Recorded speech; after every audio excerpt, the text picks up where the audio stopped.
तो हेलो दोस्तों। आज हम बात करने वाले हैं ट्वेल्थ फिजिक्स का एक छोटा सा टॉपिक जिसका नाम रहेगा कूलाम नियम। क्या रहेगा? कूलाम नियम, जिसकी हम बात करेंगे। कूलाम नियम क्या होता है? कूलाम नियम के बारे में हम बेसिक लेवल से बात करेंगे। कूलाम नियम होता क्या है उससे पहले हम इसकी छोटी सी थ्योरी देखते हैं, इसकी लैंग्वेज देखते हैं, लैंग्वेज क्या कहती है, और उसी के अकॉर्डिंग हम कूलाम नियम से जो भी फॉर्मूले व्युत्पन्न होता है उसकी हम बात करेंगे। तो सबसे फर्स्ट मैं आपके लिए इसका फॉर्मूला बताता हूँ। फॉर्मूला इसका होता है, आपका विद्युत बल होता है आपका F बराबर में के आपका होता है कांस्टेंट, और ये होता है दोनों आवेश का गुणनफल, और दूरी का वर्ग का क्या होता है व्युत्क्रमानुपाती। मेरा मतलब दूरी का क्या होता है होल स्क्वायर हो जाता है। F बराबर में के Q1 Q2 अपॉन में आर स्क्वायर। इसी को हम निकालेंगे कूलाम नियम से। यही कहता है आपका कूलाम नियम।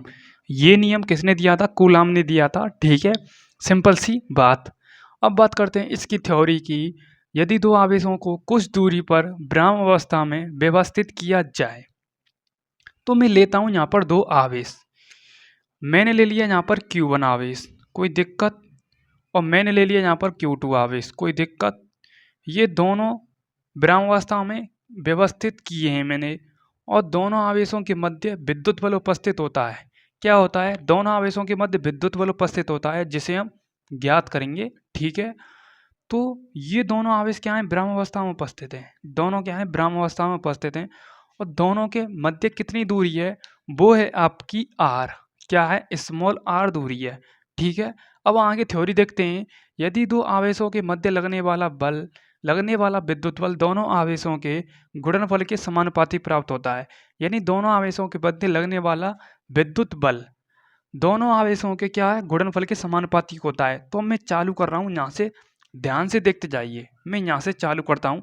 अब कह रहा है वो विद्युत बल दोनों आवेशों के गुणनफल के समानुपाती प्राप्त होता है। तो विद्युत बल ले लेता हूँ मैं, और समानुपाती का चिन्ह आपका इस प्रकार का होता है। और दोनों आवेशों का क्या है? गुणनफल। तो Q1 और Q2, कोई दिक्कत। ये आपका क्या हो गया? समीकरण नंबर फर्स्ट। क्या हो गया? समीकरण नंबर फर्स्ट। कोई दिक्कत यहाँ तक? कोई दिक्कत नहीं होनी चाहिए। उसके बाद मैं आगे बात करूँ इसकी। आगे बात क्या कहता है? ये गुणनफल के समानुपाती एवं दूरी के वर्ग की क्या होता है? व्युत्क्रमानुपाती होता है। तो दूरी के वर्ग के व्युत्क्रमानुपाती में सेकंड समीकरण को लिखता हूँ। सेकंड समीकरण क्या आता है? विद्युत बल दूरी के क्या है? व्युत्क्रमानुपाती है। तो 1/में क्या हो जाएगा? आर, मेरा उत्तर आर स्क्वायर हो जाएगा। दूरी के वर्ग के क्या है? व्युत्क्रमानुपाती है। ये आपका क्या है? समीकरण नंबर सेकंड। कोई दिक्कत? यहाँ तक आपको कोई दिक्कत नहीं होनी चाहिए। अब मैं दोनों को बैलेंस करूँगा। तो दोनों को बैलेंस करने के लिए मुझे इस प्रकार से ये समीकरण लिखना पड़ेगा। F समानुपाती Q1 Q2 अपॉन में क्या आ जाएगा? R square. यदि मैं समानुपाती के चिन्ह को उठाऊंगा तो यहाँ पर एक K आएगा, कांस्टेंट वैल्यू आएगी। तो K Q1 Q2 अपॉन में आर स्क्वायर, इस प्रकार से ये समीकरण बन जाएगा। कोई दिक्कत? K यहाँ पर क्या है? K यहाँ पर है कांस्टेंट वैल्यू। क्या है? K क्या है? यहाँ पर कांस्टेंट वैल्यू है, नियतांक है। क्या है? नियतांक है। कोई दिक्कत? कोई दिक्कत नहीं होनी चाहिए। ध्यान से देखते जाइए। K बराबर में क्या है? नियतांक है। अब देखो K की वैल्यू कितनी होती है? K की वैल्यू होती है 1 में 4 पाई एप्सिलॉन नॉट। 1 में 4 पाई एप्सिलॉन नॉट इसकी वैल्यू होती है। कोई दिक्कत? अब एप्सिलॉन नॉट की वैल्यू कितनी होती है? इसका मान होता है 8.85 इंटू 10⁻⁻12 कूलम स्क्वायर अपॉन में न्यूटन इंटू मीटर स्क्वायर।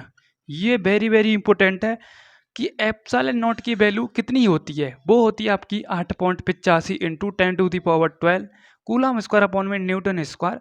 मेरा था कूलम स्क्वायर अपॉन में newton into metre square. Simple सा प्रोसेस। वो कैसे आया है? कूलम स्क्वायर अपॉन में न्यूटन इंटू मीटर स्क्वायर। मैं आपको तसल्ली से लास्ट में बताऊंगा। ठीक है, सिंपल सा प्रोसेस। ठीक है, अब आप इसे 1 मिनट में समझें। 1 मिनट के लिए कॉपी पेन नीचे धर दें। कूलम नियम क्या होता है? व्हाट इज अ कूलम नियम? ये किसने दिया था? कूलम ने दिया था।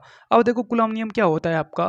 कूलम नियम सिंपल सा होता है। यदि हम Q1 और Q2 आवेशों को कुछ दूरी पर विरामावस्था में व्यवस्थित करते हैं, तो क्या है? ये विद्युत बल के क्या होते हैं? गुणनफल के समानुपाती प्राप्त होते हैं। तो दूरी कितनी है? आर, और विद्युत बल के क्या है? समानुपाती है। तो F समानुपाती Q1 Q2 अपॉन में मेरा मतलब Q1 Q2। समीकरण नंबर फर्स्ट। सेकंड आपका क्या कहता है? दूरी के वर्ग के क्या होते हैं? व्युत्क्रमानुपाती प्राप्त होते हैं। तो दूरी के दूरी के वर्ग के क्या है, व्युत्क्रमानुपाती है, तो एफ व्युत्क्रमानुपाती 1/में r²। ये दूरी के वर्ग के क्या है, व्युत्क्रमानुपाती है। यदि मैं बैलेंस करूं तो एफ समानुपाती Q1 Q2 में r²। समानुपाती के चिन्ह को हटाया तो के कांस्टेंट वैल्यू एफ बराबर में के Q1 Q2 में r²। के यहाँ पर क्या है, नियतांक है, और इसकी वैल्यू कितनी होती है, के की वैल्यू होती है 1/4 एप्सिलॉन नॉट।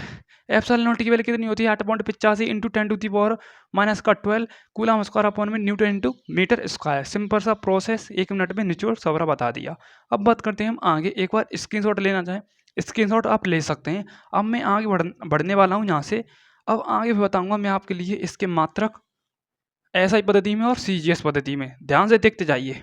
अब देखो मैं यहाँ पर लिखता हूँ दोबारा से कूलम नियम को। क्या लिखता हूँ मैं, कूलम नियम को लिखता हूँ। तो कूलम नियम को लिखता हूँ तो F बराबर में के की वैल्यू कितनी है 1/4 pi epsilon not into Q1 और Q2 अपॉन में क्या आ जाएगा r²। कोई दिक्कत। अब हमें क्या निकालना है यहाँ से आगे, हमें इसका पोस्टमार्टम करना है। क्या करना है, पोस्टमार्टम करना है। अब ध्यान से देखते जाइए, इसकी वैल्यू कितनी है 8.85, एप्सिलॉन नॉट की वैल्यू कितनी है 8.85 into 10⁻⁻12 coulomb square into Newton square बट्टे मीटर स्क्वायर। ठीक है, कोई दिक्कत। एक बार स्क्रीनशॉट लें जल्दी से ध्यान से। अब देखो यहाँ से आगे मुझे इसकी वैल्यू निकालनी है, ओनली मुझे किसकी वैल्यू निकालनी है, इसकी वैल्यू निकालनी है, मुझे इसकी वैल्यू निकालनी है, ओनली इसकी वैल्यू निकालनी है मुझे। ओके, अब देखो इसकी वैल्यू कैसे आई 8.85 into 10⁻⁻12 coulomb square upon newton into metre square. ध्यान से देखते जाइए 1 मिनट के लिए। अब देखो 1 मिनट के लिए देखते जाइए, ये क्या है यहाँ पर बने, ऊपर बने और नीचे क्या दे रखा है 4। पाई की वैल्यू कितनी होती है 22 पॉइंट या 3.14 भी लिख सकते हैं आप, 3.14। ठीक है, एप्सिलॉन नॉट की वैल्यू कितनी होती है, एप्सिलॉन नॉट की वैल्यू कितनी होती है 8.85 इंटू 10⁻⁻12। ये तो डायरेक्ट वैल्यू है 8.85 इंटू 10⁻⁻12। कोई दिक्कत यहाँ तक कोई दिक्कत नहीं होनी चाहिए आपको, 1% भी प्रॉब्लम नहीं होनी चाहिए यहाँ तक। ठीक है, अब देखो यहाँ से आगे, अब मैं यहाँ से आगे एक इसको हल करूँगा। तो इसको हल करने के लिए मुझे कैलकुलेशन करनी पड़ेगी, पर मैं डायरेक्ट इसके लिए आपको मान याद कराऊंगा। वो डायरेक्ट वैल्यू कितनी होती है वो भी मैं बात करूंगा। तो अगर डायरेक्ट वैल्यू आपकी होती है 8, मेरा मतलब 9 इंटू 10⁻⁻, मेरा मतलब माइनस का तो नहीं होता है, 10⁻, मेरा मतलब 9 इंटू 10⁻9 इसकी वैल्यू होती है। यदि आप इसको हल करेंगे पूरी वैल्यू को तो ये वैल्यू निकल के आ जाएगी। अब देखो ये किसकी वैल्यू निकल के आई, ये किसकी वैल्यू निकल के आई, ये निकल के आई है के की वैल्यू। वो कैसे निकल के आई है एक बार दोबारा से मैं बताता हूँ। देखो मैं इसको रफ करता हूँ, कोई दिक्कत, मैं इसको रफ कर लिया मैंने, कोई दिक्कत नहीं होनी चाहिए आपको। मैंने इसको थोड़ी देर की रफ कर लिया, कोई दिक्कत। 1/4 क्या किसका मान था, के का मान था, बिल्कुल के का मान था। तो मैं यहाँ पर 1 मिनट के लिए इसको मैं एकदम मतलब हटा देता हूँ, कोई दिक्कत। के का मान नहीं, के का मान कितना था 1/4 था, कोई दिक्कत। अब देखो 1/4 इंटू 22/7 भी कर सकते हैं आप, अपॉन में एप्सिलॉन नॉट की वैल्यू 8.85 इंटू 10⁻⁻12 था।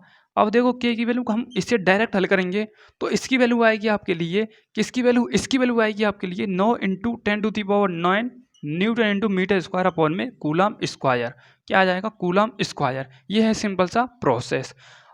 अब ये कैसे आया newton into metre square upon में कूलम स्क्वायर। देखो कूलम का नियम क्या कहता है, एफ बराबर में के Q1 Q2 अपॉन में r²।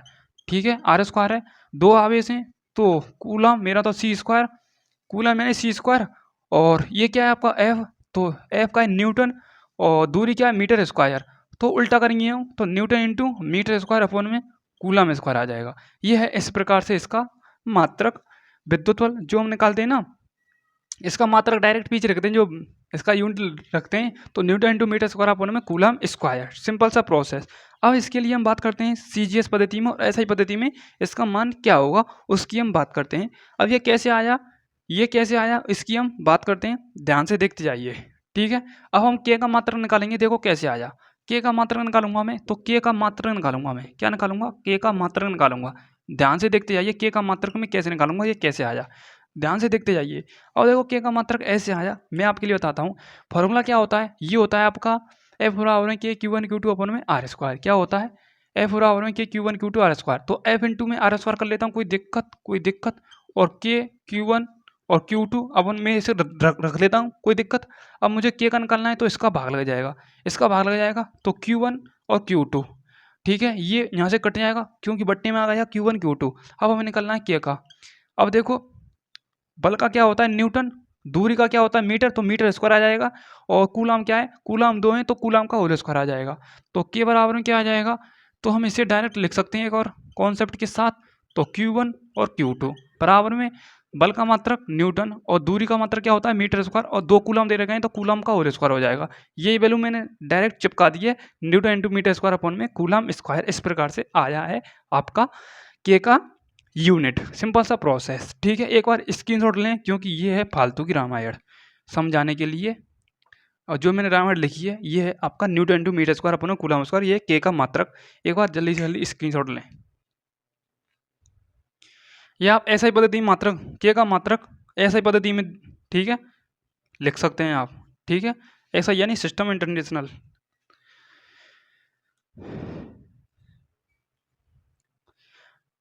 ओके, अब के का मान मैं CGS में निकालूंगा, ध्यान से देखते जाइए।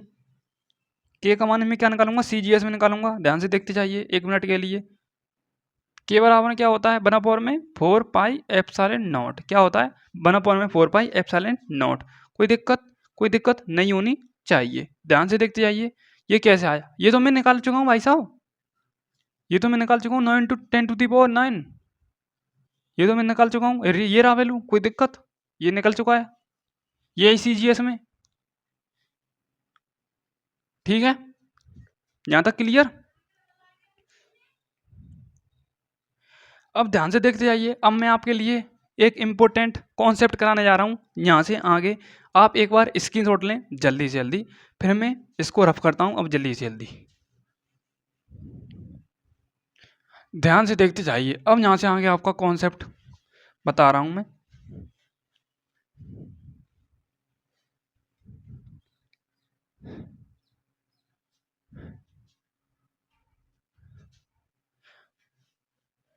के का मान क्या होता है, ध्यान से देखते जाइए। के का मान क्या होता है CGS पद्धति में, वो भी मैं बताऊंगा डिटेल पूर्वक। इसका मान होता है 1 होता है, वो कैसे आया वो भी मैं डिटेल पूर्वक बताऊंगा, ध्यान से देखते जाइए। के का मान निकालूंगा तो के की वैल्यू कितनी होती है 1/4 में 4 पाई एप्सिलॉन नॉट होती है, सिंपल सा बात है। और जो मैंने के का यूनिट निकलवाया था वो कितना आया था, newton into metre square upon में कूलम स्क्वायर आया था, कोई दिक्कत। अब मैं इसी की हेल्प से निकालूंगा के का मान CGS में, कैसे आया ध्यान से देखते जाइए। अब देखो के बराबर में होता है आपका न्यूटन, 1 न्यूटन में क्या होता है, 1 न्यूटन में कितना होता है ये आपको पता होना चाहिए। 1 न्यूटन में होता है 10⁵ डायन होता है, 10⁵ डायन होता है। और 1 मीटर में कितना होता है, 1 मीटर में कितना होता है 100 सेंटीमीटर होता है, कितना होता है 100 सेंटीमीटर होता है। और एक स्टेट कूलम में कितना होता है, एक स्टेट कूलम में कितना होता है, एक स्टेट कूलम में कितना होता है, वो होता है आपका 3 × 10⁹ स्टेट कूलम। कोई दिक्कत आपको नहीं होनी चाहिए, सिंपल सा प्रोसेस। अब मैं इनकी वैल्यू को इसमें पुट करूंगा, तो पुट करूंगा फाइनल रिजल्ट क्या आएगा वो भी हम देखते हैं, तुम्हारे सामने ही रिजल्ट आ जाएगा।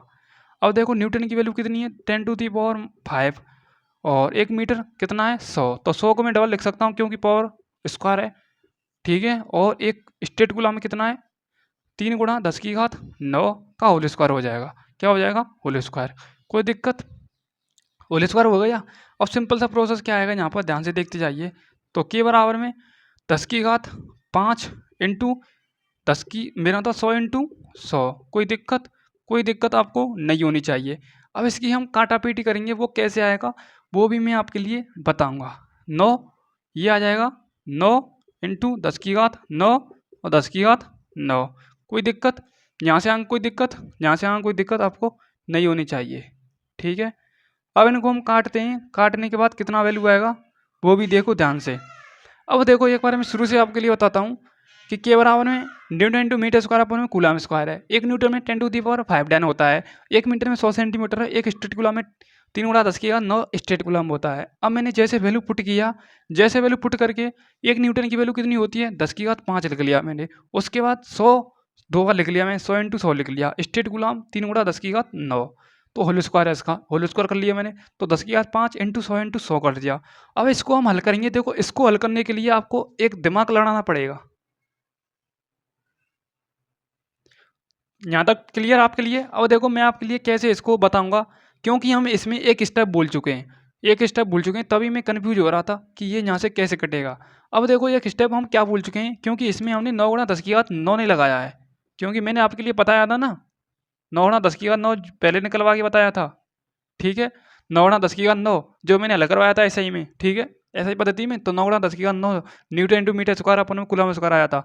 तो इसमें हम 9 × 10⁹ का गुणा भी करेंगे, तभी तो ये कटेगा, तभी तो प्रॉपर आंसर आएगा आपका ऐसा ही पद्धति में। तो के बराबर में कितना आ जाएगा? और देखो 9 × 10⁹ पहले से दे रखा है, उसके बाद 1 न्यूटन की वैल्यू 10⁵5 दे रखी है, और हम 100 को डबल लिख सकते हैं क्योंकि आर का होल स्क्वायर है। अपन में क्या आ जाएगा यहाँ पर, क्या आ जाएगा? स्टेट कूलम, तो 3 × 10⁹ का होल स्क्वायर। ठीक है, अब देखो यहाँ से आगे अब सिंपल प्रोसेस हो जाएगा आपके लिए। तो 9 × 10⁹ ठीक है, सिंपल सा प्रोसेस। उसके बाद 10⁵5, उसके बाद 10⁵4। ठीक है, अब ये डबल लिख जाएगा 9, 3 का होल स्क्वायर 9 और 10⁹9 डबल बार 10⁹9।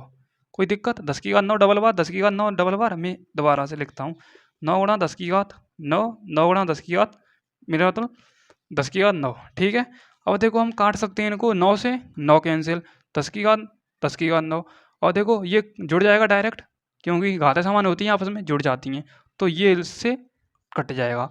तो के की वैल्यू कितनी आ गई फाइनल? 1। तभी मैं कन्फ्यूज हो रहा था कि कट क्यों नहीं रहा है, क्योंकि लोचा तो यहाँ पर था 9 × 10⁹ ये हमने लेके आया था फर्स्ट स्टेप। अब देखो ये भी मैंने हल करके देखा था, बट आंसर ही नहीं आता। जब मेरे दिमाग में आया कि ये स्टेप हमने लेगा नहीं, क्योंकि कन्फ्यूज होता रहता है। और वीडियो आपको कैसी लगी मुझे कमेंट में ज़रूर बताएं। आप एक बात ध्यान से सुन लेना, यदि आप 11th क्लास को इतना सीरियस मान रहे हैं, जितना इजी आप 11th क्लास को मान रहे हैं उतना इजी है नहीं है, क्योंकि 12th क्लास इतनी इजी है कंपेयर किया जाए 11th क्लास से। 11th क्लास इतनी खतरनाक है, बट 12th क्लास आपकी इतनी खतरनाक नहीं है। 11th क्लास जितनी खतरनाक है 12th क्लास उससे उतनी खतरनाक नहीं है, क्योंकि 11th क्लास से बहुत सारे न्यूमेरिकल बनते हैं और बहुत सारे एक्सपेरिमेंट 11th क्लास की फिजिक्स पर बेस होते हैं। जो भी आप एक्सपेरिमेंट करते हैं ना साइंस के अकॉर्डिंग, तो वो 11th क्लास की फिजिक्स पर ही बेस होते हैं, और थ्योरी भी ज़्यादा है और न्यूमेरिकल भी ज़्यादा है 11th क्लास में। और कंपटीशन में आप करेंगे डिफेंस की तैयारी, तो 11th क्लास से फिजिक्स से न्यूमेरिकल ज़्यादा आएंगे, जिससे आप ज़्यादा फोकस करें 11th फिजिक्स पर, और 11th फिजिक्स पर इतना फोकस करेंगे आप 12th फिजिक्स आपकी ईजी हो जाएगी, आपकी चुटकियों में समझ में आ जाएगी 12th फिजिक्स। कॉन्सेप्ट क्लास कैसी लगी कमेंट में मुझे जरूर बताएं। मिलता है नेक्स्ट क्लास के साथ। Thank you so much, love you all, जय हिंद जय भारत।